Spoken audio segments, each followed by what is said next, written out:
There's a couple reasons that we see that as connected to the Green New Deal. One is, of course, a moral argument. A lot of the people who are dying from fossil fuel pollution or who are carrying the heaviest burden are people of color, and they're poor people of color.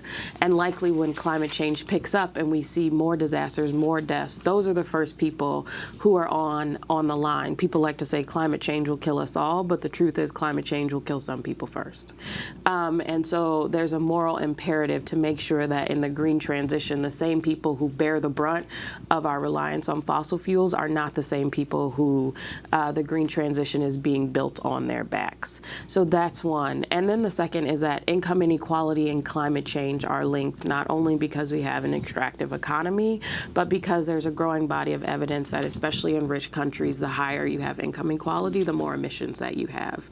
The mechanisms are not clear, and there's lots of theories about it, but the evidence is clear.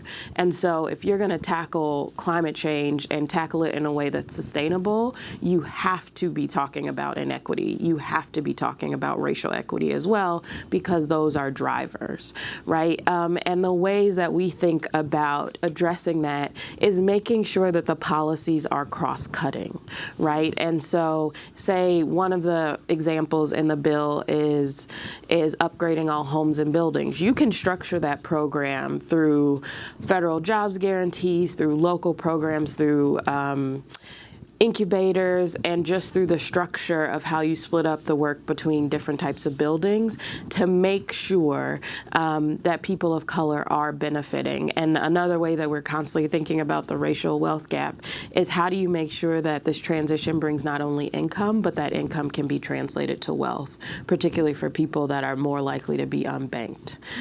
So those are the things that we're thinking about, and those are the reasons we think that it's incredibly important, right, to make sure that racial equity is involved. And also from past mobilizations like World War II and the New Deal, the other thing that we see is when certain people aren't involved or included, you see those effects for generations. And we don't want another set of problems that we're dealing with just kicking the can down the road. We just have 15 seconds, but frontline communities, why this is so important, why your climate legislation is so different from others? Right. Well, there's a couple reasons. Like I said, those people are the people who are most on the line. But then the second, there's a political reason.